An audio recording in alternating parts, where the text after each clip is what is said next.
Hello, everyone, and welcome back to another episode of Creator Tea Talk, where we spill the tea on all things creator economy.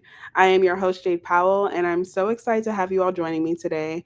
Now, if you are in like the Creator Tea Talk universe, you've been following along for a while, you'll probably know that it's been like a little over a month since my last episode because your girl was working her ass off and I needed to take a little vacay for my own mental sanity, which is why I feel like today's topic is really on time because we're going to be spilling the tea on creative block, burnout, and more.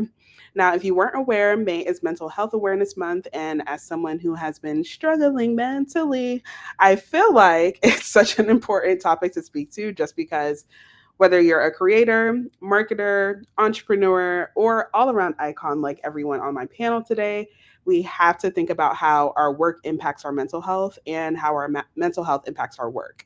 Now, before we get into the discussion, I want to give my panelists some time to introduce themselves.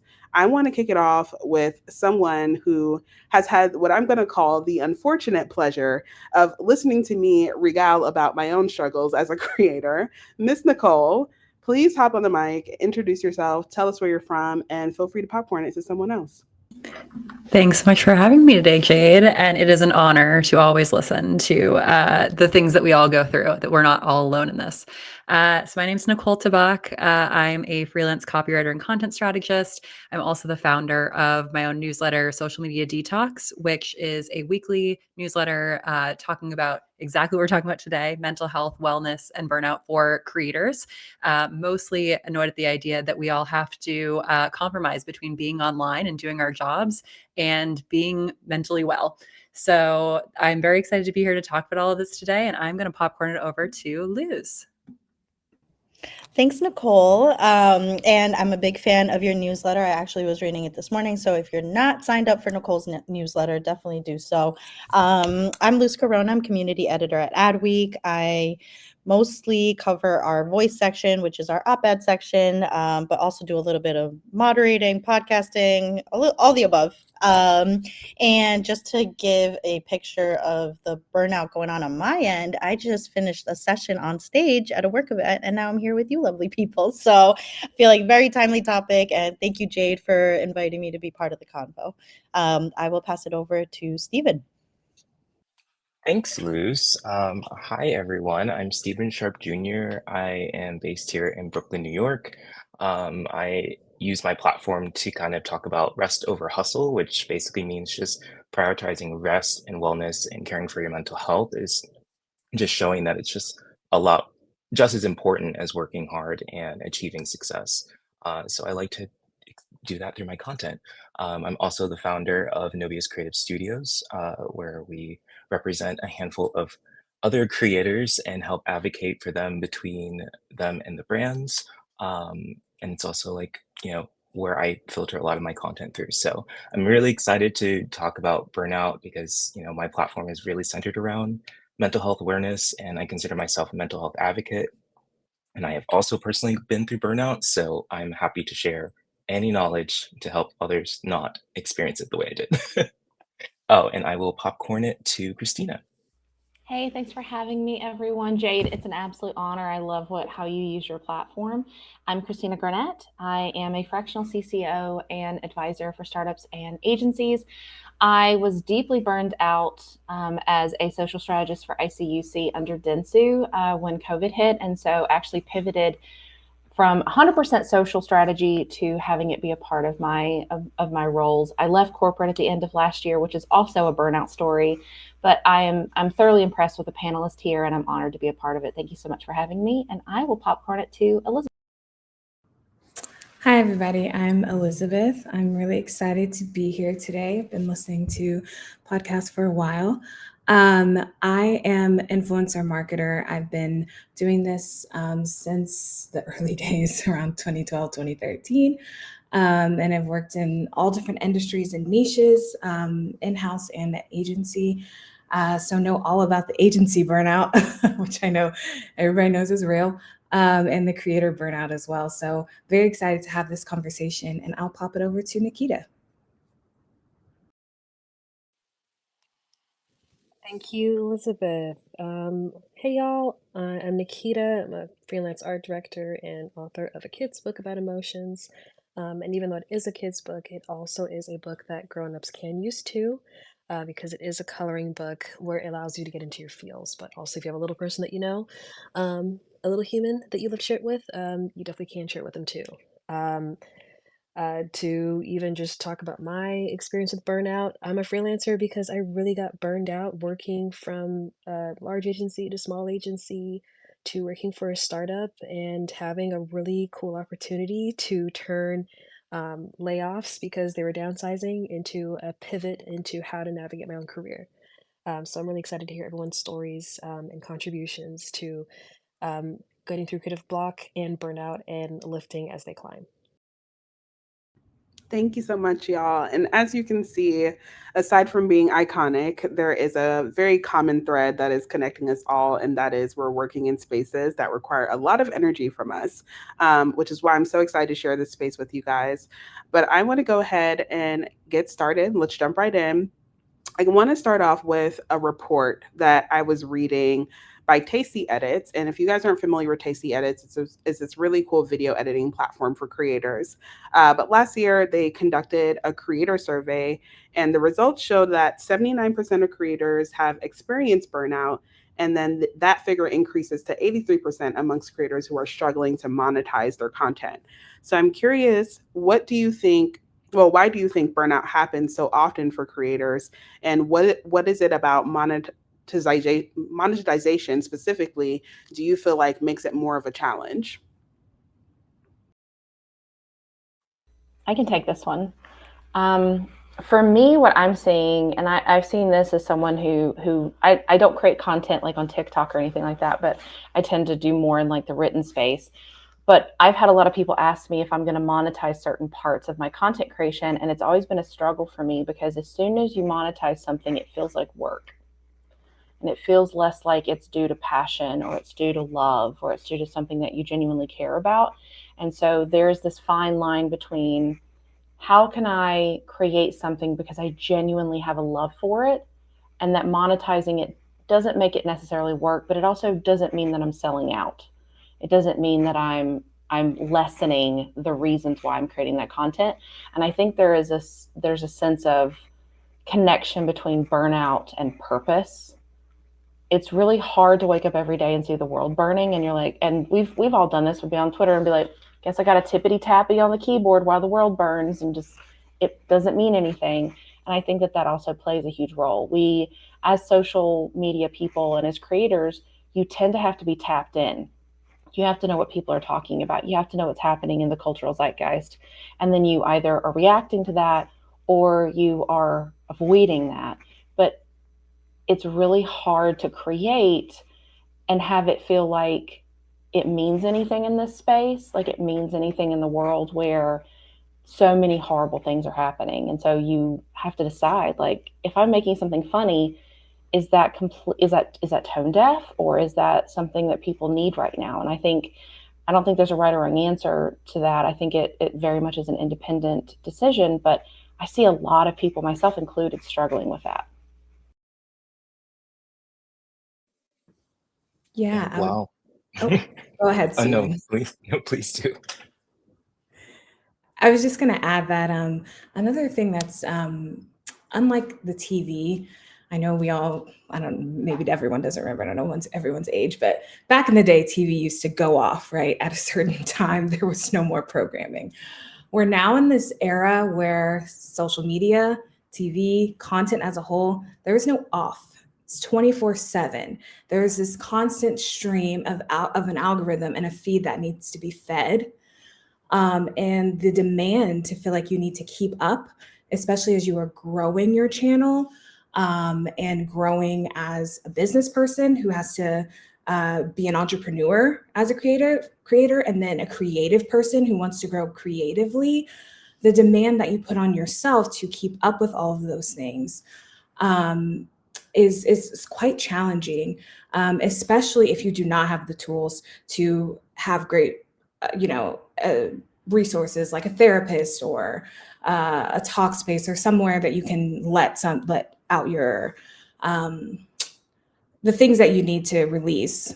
So I think that there's this huge, new dichotomy where we're not in this space where I have other coworkers where I can talk to. Being a creator is a very lonely road. And when you're at that space where you don't have a team yet.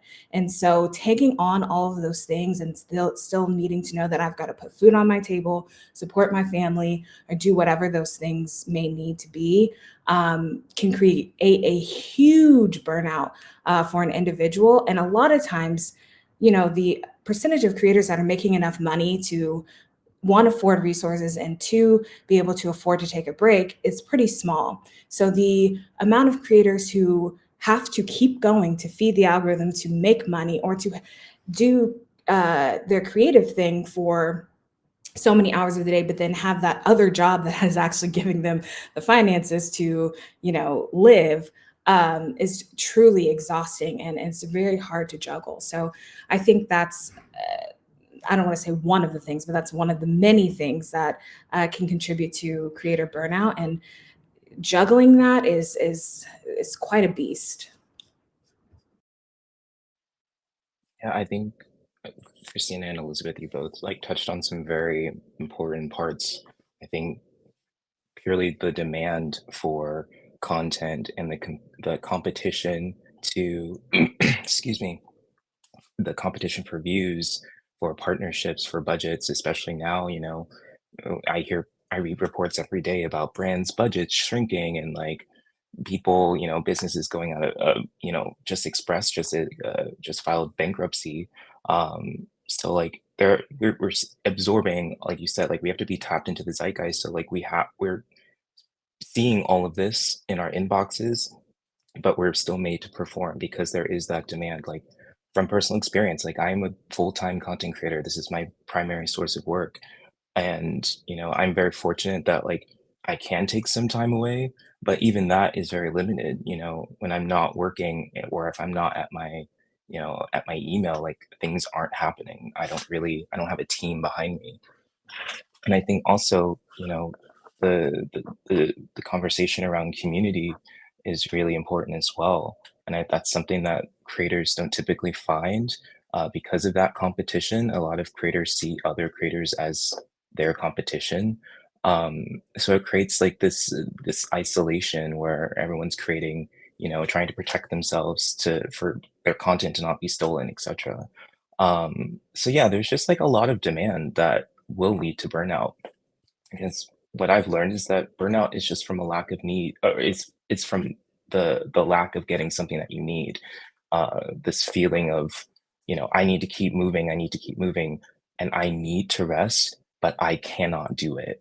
Like that is really where that burnout starts to grind people down. So yeah, it's really tough, and you have to learn to take margins or find margins within your life, and like really confront like your calendar to really determine like how you can beat it all back. But I won't keep rambling. Yeah, Stephen, I completely agree with everything everyone has said so far. And I'll just add a quick little thing because I do come here from being a creator now, but I also, as some people I know in the audience, have worked in social media management for a company, which is its own form of being a creator and a little bit different than we think of when we think of creator economy, but still has a lot of similar negative mental health effects and difficulties. And I think one of the things that we hear a lot that I'll just add quickly in here that with burnout is that a lot of people at companies that are not working within the social zeitgeist look at the tools and the things that we do and think it's very easy to do, right? Like everyone can have LinkedIn on their phone. Everyone can have Twitter or whatever on their phone. You can easily take a picture on your phone. So I'm sure some of us have heard like, oh, my grandkid could do this or something. And that sort of sentiment around the industry and around what we do as work really is demeaning and kind of helps us sort of like it sort of downplays a lot of the work that we're doing. And we all know from being in that space that there's a big difference between being able to do it and being able to do it well. And I think within that, a lot of times that I've experienced that sort of downplaying of it makes you sort of feel like, oh, I'm not actually burnt out. And you're almost gaslighting yourself in a way to think that these mental health issues aren't as serious as they should be because, you're really just stuck in this world that is really just trying to downplay your worth and your value. So I just wanted to add that, coming from sort of more of a corporate side, but completely agree with all of you. Nicole, you actually just said something that I actually want to touch on with another question, because it does kind of seem like, especially if you're in marketing and advertising, if you are in some sort of creative role, whether you're a creator, a designer, writer, social media pro, that your job isn't taken as seriously. So I'm curious, like, what would you guys say to brands or organizations that are hiring these people? Like, how can they better support, I'm just going to say, our mental health, and ensure that they're fostering an environment that we can be successful in our work? I'll jump in, Jade. I feel like, coming fresh off of Adweek, Social Media Week, where we heard from so many like creators, to staff up your teams, provide the resources, check in on them. I feel like those are just kind of basic, easy things that companies can do, especially with staffing. I think that there's still this outdated misconception out there that a one-person team can do it all, and they really can't. Not if you really want a good product. So I feel like even when it comes down to like the bottom line of delivering on business goals, like the product suffers if your social media person or your content creator or your team is burnt out. It shows up, So that's what I would say to brands. I would love brands to show more emotional intelligence, specifically from leadership. Right now, we have a lot of professionals who, let's be honest, have had some kind of level of burnout since 2020. There's a lot of trauma bonding. There's a lot of needs that are happening. And now you have people with the influx of AI usage. You're seeing these people who were already burned out, who were already doing too much work already, and they're seen as cost centers. And so you're not even competing with each other, you're competing with AI. And should you win, quote unquote, and get the job or keep your job, AI might take some things off your plate, but they'll just add more to it and say, well, that's driving efficiency. Now you can do even more. So the AI should be a tool to help us. Instead, it's creating more opportunities for labor. And so I see more and more conversations. Like, it feels like there's almost an article every other week about this new terminology of how we handle people who are quiet quitting or doing this. And I'm like, could you just have therapy for the hour that it took you to figure out what that word was going to be?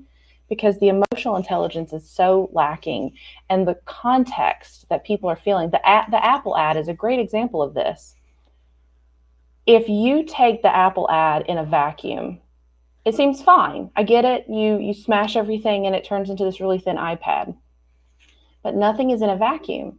And so that ad doesn't work because it lacks emotional intelligence. It lacks that the people watching this are creatives who are already worried about losing their jobs, or they've already lost their jobs and they're in an economy where it's very hard. It's taking like 3 months, 6 months, 9 months to get a new position. And even then they're having to apply for like hundreds. And so for me, love it or hate it, emotional intelligence from leadership. I'm not seeing it anywhere.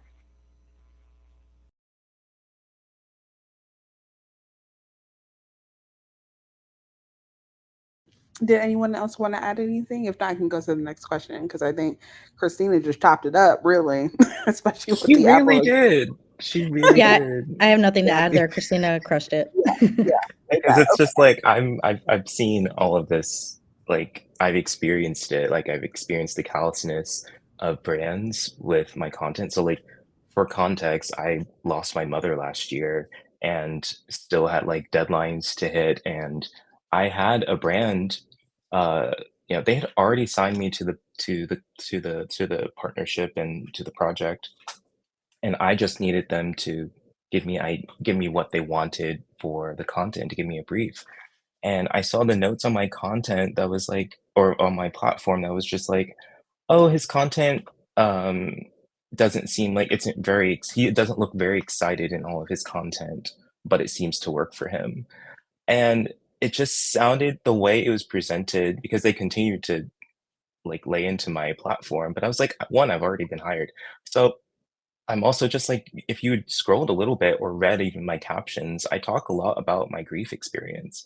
And, I and I'm human with my community. It's why I have it. But I'm expected to still just be a machine when the worst thing possible has happened to me. So I say all that to say is like, yes, I absolutely agree. There needs to be a more human approach to even just like how these brand partnerships are structured, or even just like how all of these teams are structured. Like you said, they're they're not, they're lacking staff, and they're being told like, and being terrified that AI is going to replace them. Um, so anyway, I'd say all that to say I absolutely agree, and you ate that.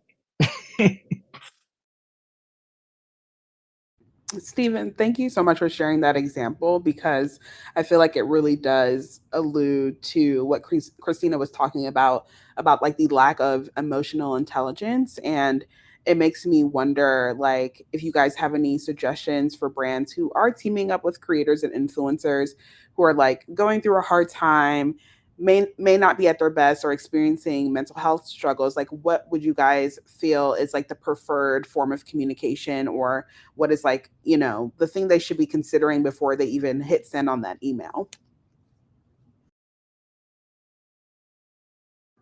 I can jump in here. Um, I can't speak for creators because I come from the agency brand side. But what I have learned through my years is to listen to creators because a lot of times they will tell you how they want to be communicated to. If because they're not responding to that email, but they did respond to your text, so stop emailing them. um, and then the one thing I want to say to those who are in the influencer to marketing departments out there, or the social media departments who are being asked to do influencer, is that yes, your job is to get the results for the brand and ultimately your agency, whether you're in-house or at an agency, but your job is to also be an advocate for the influencer. You are the only middleman outside of that influencer's manager or agent that can stand the ground and say these things. And I've had numerous amount of times where, very similar to Stephen's situation, where a family member passed, or life does not care that you have a brand deal going on. Life is gonna life, and life happens to everyone, including creators. And so it is very important for those of us with the power to speak to clients and say, this is not a dollar sign, this is a human being. Give us more days for this content, or lead with compassion.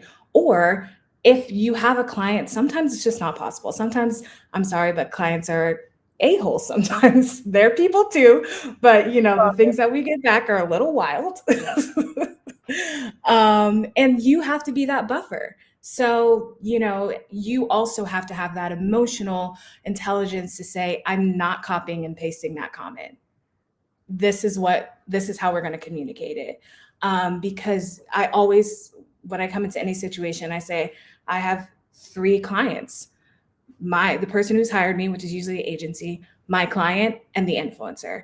And everyone has to have a mutually beneficial experience out of it. If the influencer walks away upset, like, what's the point? Well, first of all, that ad's probably not going to make any money. And then second of all, we've just done a disservice. We're just adding more noise to the algorithm, add to the feed. Like, what are we doing here? So I think my role specifically, and all of those who have my role, and I'll wrap it up, is to please be an advocate for all parties, but especially for creators who are a lot of times working with just themselves and maybe one other person on their team who don't have the voice in the room where you do have the voice. Yeah, I would add to that. So well put, Elizabeth. And I would add to that.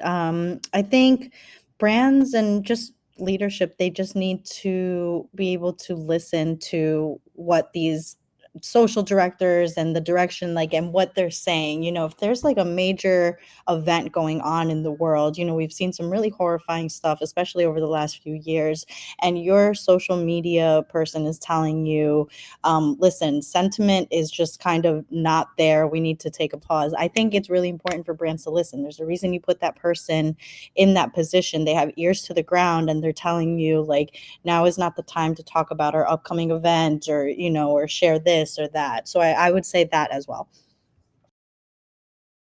I completely agree with all of like this human aspect, right? We're all human at the end of the day. That's how we should approach any work relationship. But one other thing that I think of a lot when I'm working with different clients or different brands as a creator is that sometimes when you're approaching a relationship, you're coming at it with past experiences from other jobs. So even though someone may, seem maybe a little forward in their communications, it doesn't mean that they're going to be super controlling about, a brand deal or how they're approaching the campaign. And vice versa. Like if someone is coming to your brand as a creator, they may be coming to that with from a place of trauma and difficult relationships in the past. And I know I've definitely had some difficult habits to kind of break from past relationships where I've gotten burned. So just to kind of keep that in mind, that you don't really know what's happening in the background with anyone at any given point in a day, and you don't know what trauma they're bringing with them into each relationship. So just be kind, be a kind human. Absolutely. It sounds so simple, but it's like it's actually quite jarring to witness how like some people will forget that, and you can always see it like in how they respond to you about things and how they comment on things. It's a very odd thing to witness when you can tell someone lacks empathy and understanding because they're so caught up in like the deliverable. I do want to switch gears a little bit because, I don't know about y'all, but I know, first of all, I deal with creative block at least like 3 times a year. It's like my quarterly mental load. But I remember like when I was working more so in corporate, that's where I felt like I had a lot more anxiety and issues relating to my mental health. But looking back, I feel like one of the things I wish I knew was how to actually recognize it and see like, okay, Jayde, these are the signs you need to be like slowing down, taking a little bit more breaks. So I'm curious, like, what you guys feel are the telltale signs that, creatives in general should be looking out for to avoid burnout. And I actually want Kita, if you will, to answer this because I haven't heard your voice yet.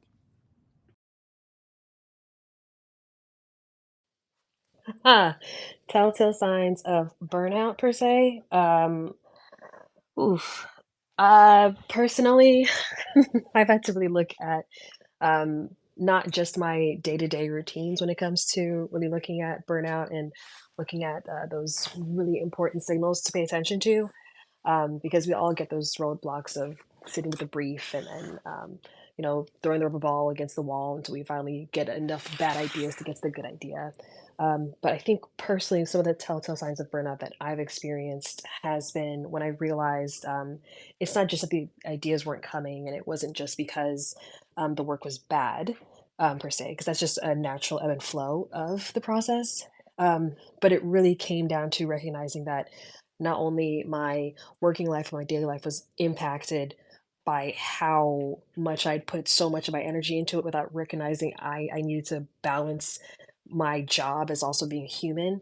Um, I know that we're always told to put a lot of ourselves and our creative energy into all the things we make, but at the end of the day, we are not charged with solving the largest world's problems. We have the beautiful luxury of creating iconic, impactful, culturally pervasive, beautiful work, but that should never come at the sacrifice of your well being as a person. And even though there's deadlines that are pressing and demanding, and even though there are deliverables that, generally can be urgent, I think at times our clients, businesses, and teams also need to weave in the fabric of, all right, we're going to meet these deliverables, we're going to meet the finish line, but we definitely can push back on the PM and ask them for maybe an extra hour to give us some space. So for me, it's always recognizing that my daily waking life is not allowing me to perform as a person as well as I have been able to, because the work has just gotten too tough, or I've just taken on more work and saying yes to things that I probably shouldn't be saying yes to. And in turn, it's making me not show up as a person as well as I could. Nikita, you made some incredible points. I did also want to just add, if there are any creators on the call, I want to empower you that you can also ask for these things. I found that a lot of brands don't even think about these things, as we've all discussed.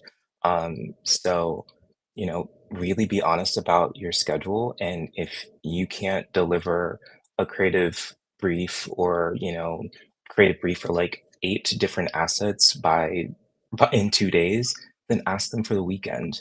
Um, and you'll be really surprised at who will say yes.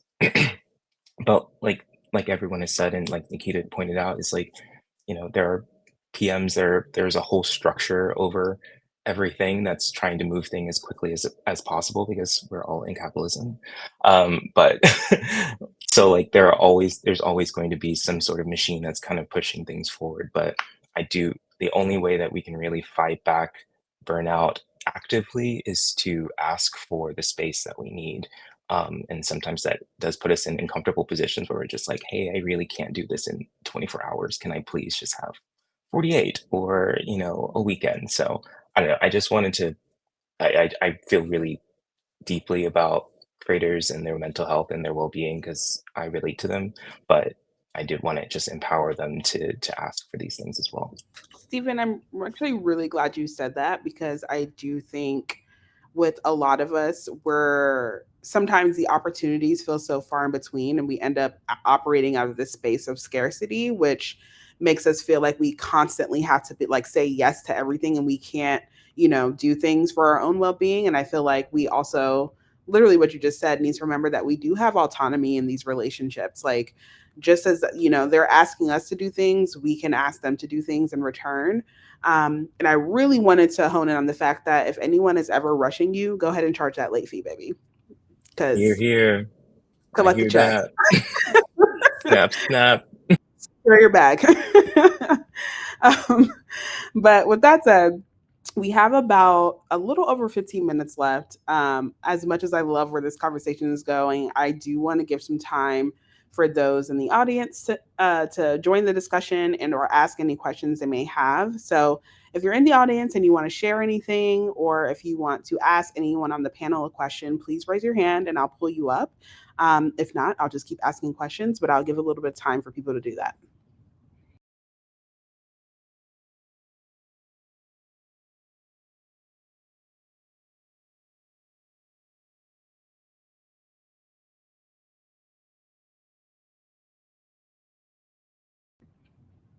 Okay, I just pulled up Joelle. Hello, love. Good to see Hey, you. love, how you doing? I'm good. How are Good. you? I'm doing good. I'm just gonna say this for all of you. Like, y'all ate with each of the gems that you said, from emotional intelligence to for freaking empathy. Like, please, like, can we get corporate leaders like to join in on these meetings, like to hear this out? Anyways, but no, my biggest question that I have for you all, and it really stems from all those themes, is how have each of you dealt with that experience of feeling of like when you opened up about feeling burnt out as a creator, that automatically people just disqualified your burnout as like, well, you chose to be a creative, so you're adding that stress onto yourself.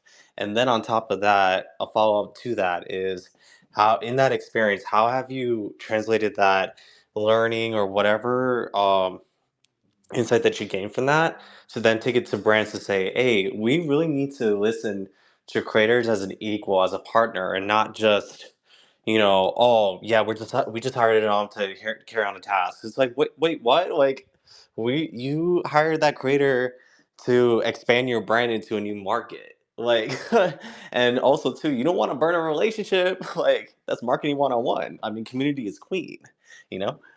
But that's my questions. Hope it made sense. Anybody want to take that first? I can take it. I've been gaslit quite a few times, as everyone else on this call has been, and I found that you have to find the things that fill your cup, and that looks different to every single person. If you are a creator, I will recommend a book though. It's called The Artist Way. I absolutely adore that book. And what it does is it gives you two exercises to kind of help fill your cup. One is you do morning pages where you basically just write out, and it doesn't have to turn into anything. It doesn't have to be published. It's just you pouring things out of you. And I find that so many creators, the things that hurt us are the things that heal us. And so when we turn things that we create for other people into something for ourselves, it's a really great outlet for us. The second is you go on artist dates, or you'll go to a museum, or you'll go to a cafe by yourself, but you're doing things where it's just about you like quietly consuming art and filling that cup. And I think that creators as a whole, I think that especially as social media managers too, there was an article yesterday about from Forbes about how social media managers are the most like misunderstood job in marketing. And I honestly don't know how you still don't understand social media managers, because I feel like we've been beating this drum for over a decade now. And so I think the people who get it, and the people who choose not to get it won't get it. And I think as creators, I think there's sometimes we have to realize that like there's fights that aren't worth fighting. We have to fight for ourselves, not for others to understand. Because if they don't understand by now, they're not going to. And you need to spend that energy taking care of yourself instead. So I hope that answers your question. Oh, period. Speak on it, Christina. I felt that in my spirit. Oh, Christina, yes, it does. Like, do you have a podcast? Like, let me subscribe. Like, thank y'all so much. Of course. Yeah. And if you're not following Christina, you really should. Just gonna say that there. Thank you so much for your question. Yes. Though. Plus one on that, Christina. And I just wanted to chime in, though I'm not a creator, just a creative.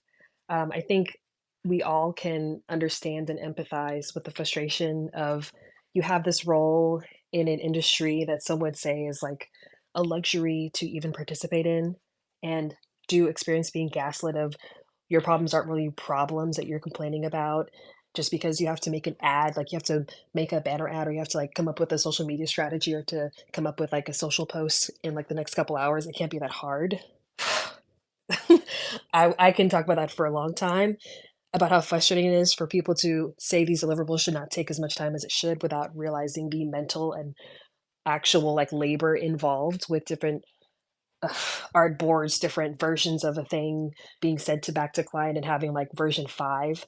But I learned early on in my career as a junior art director with my boss working on a client that was notoriously difficult, and burnout was just so common with every person that worked on that account. She stepped in off mat leave, ran that ship like no one ever could. And she was all because she had to implement very strict boundaries. And even though I didn't feel strong enough or even had any kind of like authority to implement boundaries when it comes to my working style, because I was very junior in my role at the time, I cannot stress enough, don't let any kind of role restriction or some PM or someone telling you there's like a time limit that is like precluding you from actually getting the work done in a reasonable time manner because it's burning you out. Please, please, please practice good boundaries. And that doesn't just mean pushing back on, hey, I think this liberal can be pushed back to a certain time. Is it possible for like an extra hour? But also, hey, when 5 o'clock hits, close the laptop. Don't do it. Sorry, babe. I know you got that extra idea that you want to rev on. Maybe you want to like plus it up a little bit. Please close the laptop, touch grass if you can. I'm not even kidding. That has been such an important saving grace for me to even address burnout, to even recognize it, that I'm realizing I'm not in touch with myself, my body, or even just being a human being outside of just my role and my accolades of my job. So I cannot emphasize enough making sure that you use those boundaries with every single role that you enter into. And even if you may feel like you're a bit more junior or you don't have enough leeway, just make them clear, make them reasonable, of course, but practice those consistently. Have Just wanted to chime in on that because I think all of us can really understand that. But also, again, plus one to Christina, 8. Absolutely, Nikita. I feel like that's something that we can all apply in just like all aspects of our lives. Boundary setting is definitely a muscle that you have to exercise. And if you're not familiar with boundary setting now, get familiar because you're only going to set yourself up for success that way. And it's like really crucial for your own personal and professional development. I know this because I'm still learning at this big age. So, highly encourage the boundary setting. Thank you so much, Kita. So, now we have Claudia on the mic, and I want her to go ahead and answer her question. Thank you. I had a question for you guys around the technology that you can leverage. So, being in marketing, a lot of the time from leaders, I get questions around how are we going to leverage technology? How are we going to make this easier, swifter, faster, more efficient? How are we going to attribute what we're doing on social media and our organic campaigns to some of the profits that we're seeing or revenue that we're driving? And I'm wondering what technology you guys are using or tools that you guys are using to make work more efficient.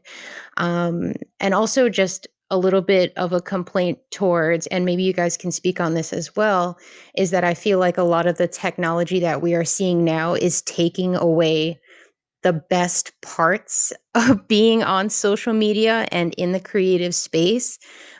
Things like creating short form videos, or doing the video editing, or adding the captions and the fun memes, and those sort of things are being taken away because of technology. So, what do you guys think about that? I can speak from personal experience, and thank you for your question.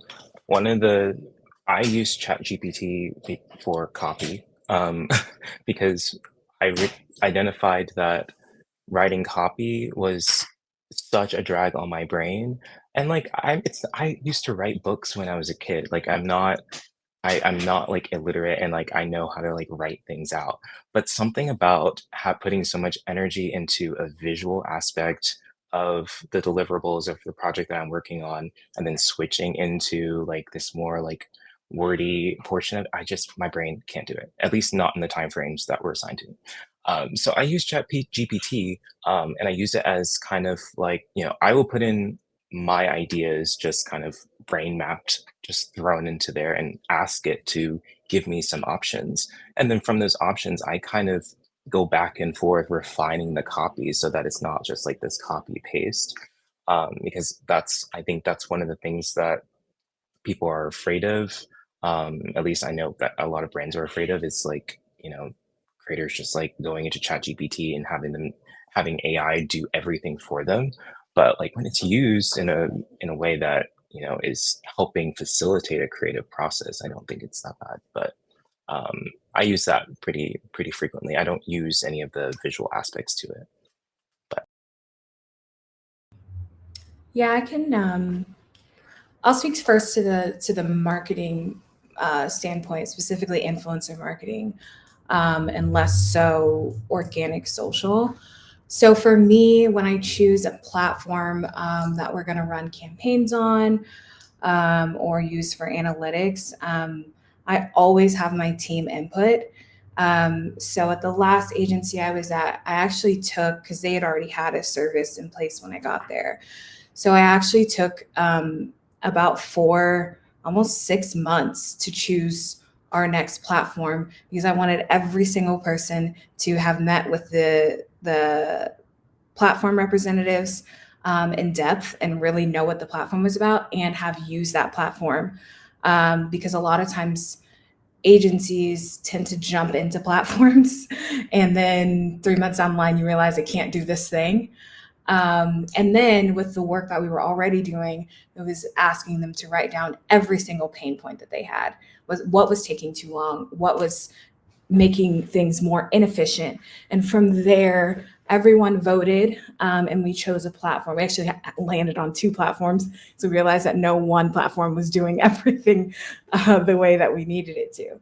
And then to answer your question more on the creative side, on taking away the things that are the most fun out of creating the content, I would say it's such an individualistic experience. Stephen made a great point of like using ChatGPT for captions.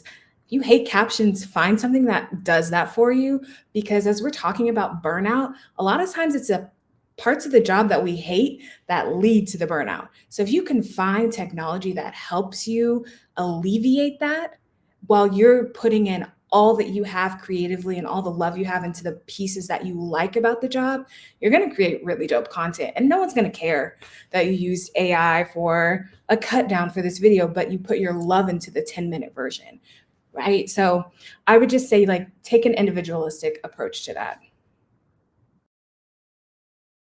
Beautiful. Thank you so much for that, Liz, because that was like, I think the combination of what you and Stephen mentioned were about like utilizing additional resources to really help you do your job a lot more efficiently. Because I do think a lot of us, because we're like teams of one, especially if you're working on the social side, we feel like we have to do everything by ourselves. But like a part of that is like knowing when to outsource, and sometimes outsourcing is AI. So definitely encourage that for sure. We do have time for one more question, so I'm going to pull Yolanda up. I hope I'm not messing up your name, and they can answer their question. No, that's perfect. That is my name. My name's Yolanda. I work at an agency, and I just wanted to reiterate a lot of the stuff that you guys mentioned on this call. I think Stephen and Christina mentioned the fact that like sometimes we do work with teams that just don't really understand what we do, and so I do think everyone should feel empowered to let them know when you need to reprioritize a project. When they want to add more to your plate, or maybe even bringing it up on a one-on-one that maybe we need to add a new team member in order to get a project done. So I feel really passionate about that because at an agency, I feel like you're pushed to do a lot.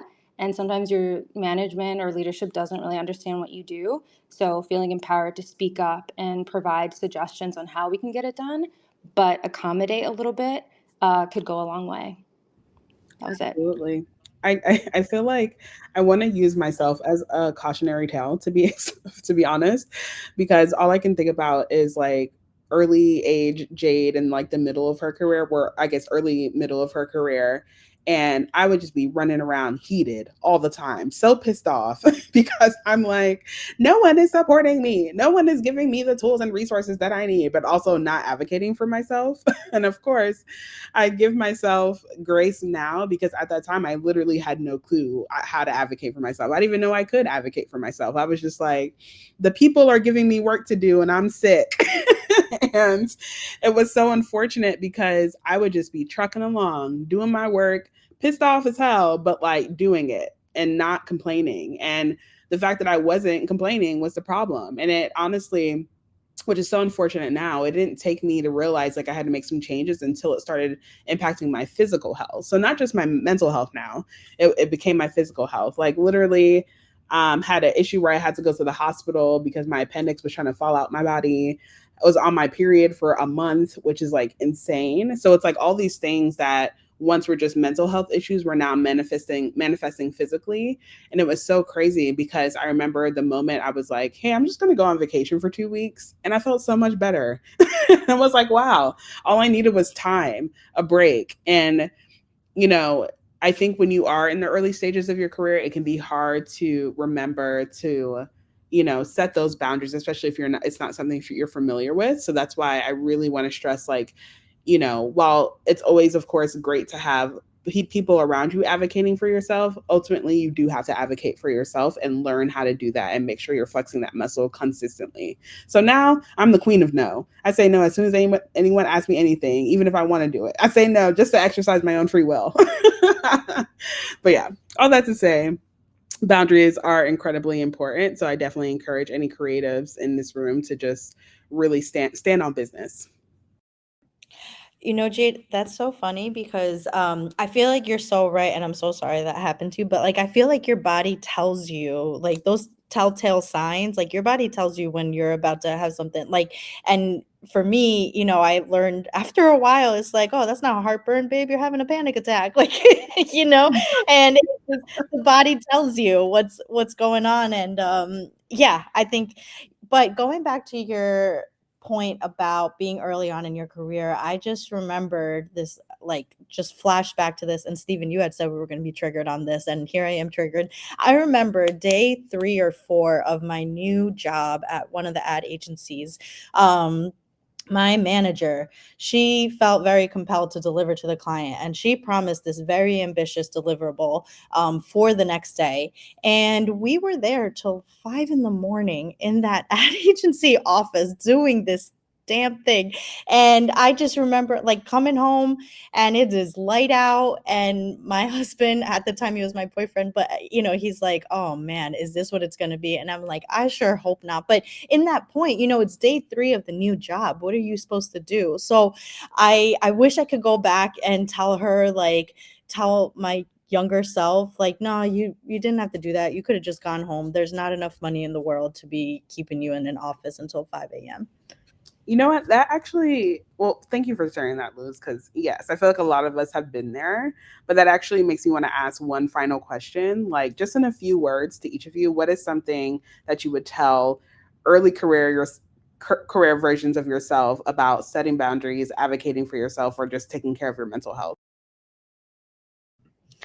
I think something, I'll go first and then I'll stop yapping over here. But I was gonna say, I think something that I'm just learning now at the age of almost 36 is saying no. And that's what you were saying before, Jayde, like saying no. I wish I knew that back then. And I feel like if I could go back to my younger self and tell her, like, you're saying yes to all these things and delivering 40% of it. You're not 100% at anything right now. And I think that's what would drive it home for me. Because at that point, you're like, yeah, I'm hustling. I got to make it in New York City. I got to deliver on this, but you're not doing anything right if you're just committing to too much. So that's what I would say to my younger self.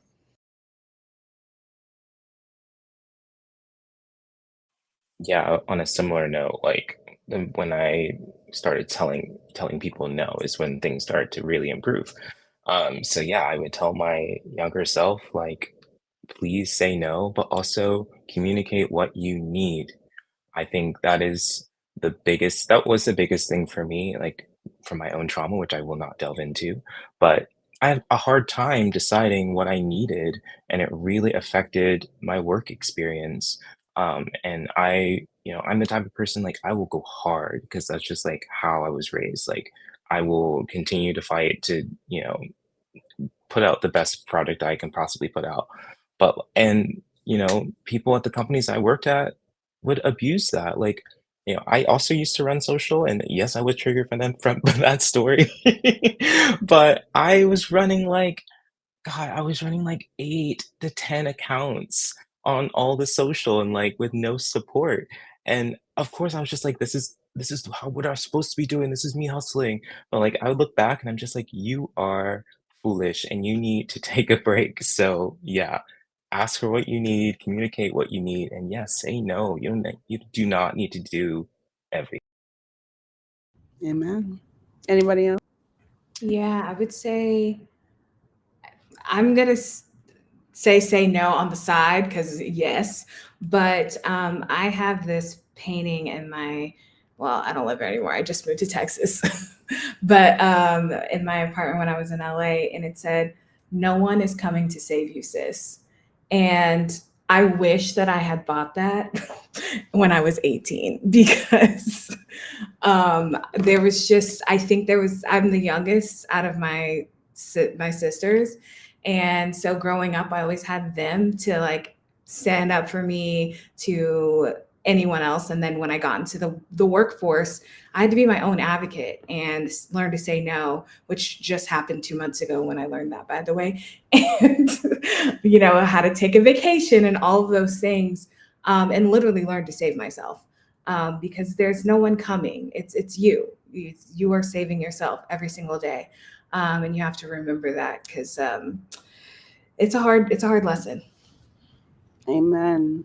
Well, y'all, we do have to wrap, but I feel like based on everything that everyone has been saying so far, the moral of the story is literally advocate for yourself. Like, that's what it comes down to foundationally. And I know that can be very challenging for a lot of us. And I know that can be very unfamiliar for a lot of us. But like I was saying before, it's just something that you just have to start with so that you can learn how to do it. So I hope everyone on this call who's dealing with anything, mentally, physically as well, struggling with creative block or feeling burnt out or just tired overall from the work, just really remember that and hold that to your heart and don't feel that you have to apologize for taking care of yourself because who else is going to take care of you? But with that said, I want to thank everyone for joining me for this convo and just being so open and willing to share. I honestly feel like the more that we have transparent conversations about these type of things, it's more beneficial for all of us. I'm really grateful to have you, Liz, Stephen, Nicole, Christina, Kita, Yolanda. Thank you, Luz, Joelle. I'm so happy that you guys were able to get on the mic and share in this space. Um, and I want to thank everyone who joined in for the convo, who has been listening. I greatly appreciate it. Finally, if you want a replay of this episode or other episodes, you can find them on creatorttalk.com. I'll specifically be uploading this one by early next week, depending on my vibe. We'll see. And on the Creator Tea Talk website, you can also subscribe to the Loose Leaf newsletter where I send updates about new episodes. Again, thank you all for joining, and I hope you all have a great and peaceful rest of your week. Thank you so much, y'all. Bye.